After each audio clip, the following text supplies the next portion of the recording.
Matthew chapter 27.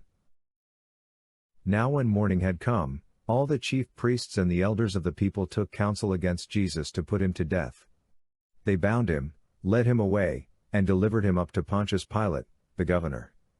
Then Judas, who betrayed him, when he saw that Jesus was condemned, felt remorse, and brought back the 30 pieces of silver to the chief priests and elders, saying, I have sinned in that I betrayed innocent blood.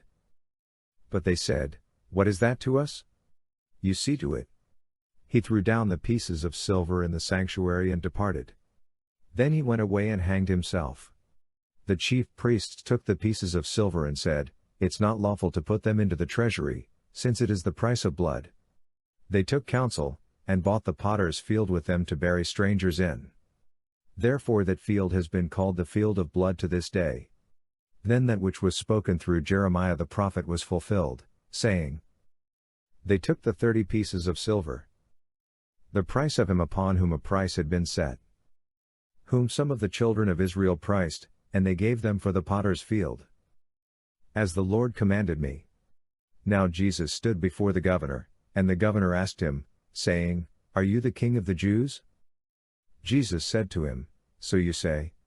When he was accused by the chief priests and elders, he answered nothing. Then Pilate said to him, Don't you hear how many things they testify against you? He gave him no answer, not even one word, so that the governor marveled greatly. Now at the feast the governor was accustomed to release to the multitude one prisoner whom they desired. They had then a notable prisoner called Barabbas.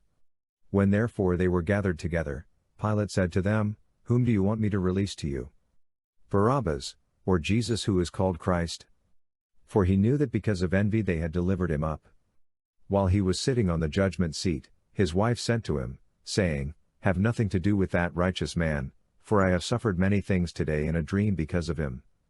Now the chief priests and the elders persuaded the multitudes to ask for Barabbas and destroy Jesus. But the governor answered them, Which of the two do you want me to release to you? They said, Barabbas. Pilate said to them, What then shall I do to Jesus who is called Christ? They all said to him, Let him be crucified. But the governor said, Why? What evil has he done? But they cried out exceedingly, saying, Let him be crucified. So when Pilate saw that nothing was being gained, but rather that a disturbance was starting, he took water and washed his hands before the multitude, saying, I am innocent of the blood of this righteous person. You see to it. All the people answered, May his blood be on us and on our children. Then he released Barabbas to them, but Jesus he flogged and delivered to be crucified. Then the governor's soldiers took Jesus into the praetorium, and gathered the whole garrison together against him. They stripped him and put a scarlet robe on him. They braided a crown of thorns and put it on his head, and a reed in his right hand, and they kneeled down before him and mocked him, saying, Hail, King of the Jews! They spat on him, and took the reed and struck him on the head. When they had mocked him, they took the robe off him, and put his clothes on him, and led him away to crucify him. As they came out, they found a man of Cyrene, Simon by name, and they compelled him to go with them, that he might carry his cross. When they came to a place called Golgotha, that is to say, the place of a skull, they gave him sour wine to drink mixed with gall. When he had tasted it, he would not drink. When they had crucified him, they divided his clothing among them, casting lots, and they sat and watched him there. They set up over his head the accusation against him written, This is Jesus, the King of the Jews. Then there were 2 robbers crucified with him, one on his right hand and one on the left.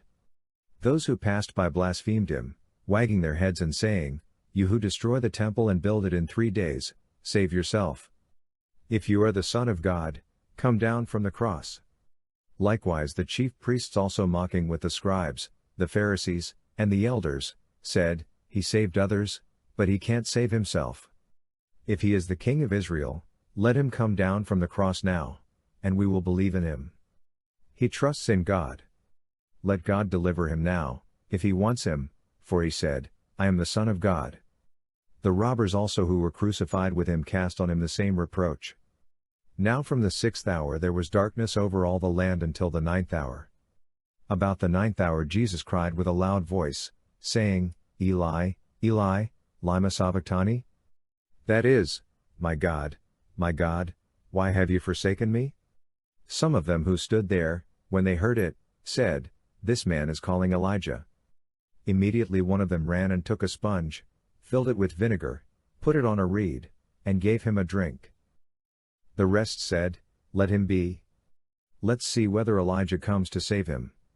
Jesus cried again with a loud voice, and yielded up his spirit. Behold, the veil of the temple was torn in two from the top to the bottom. The earth quaked and the rocks were split.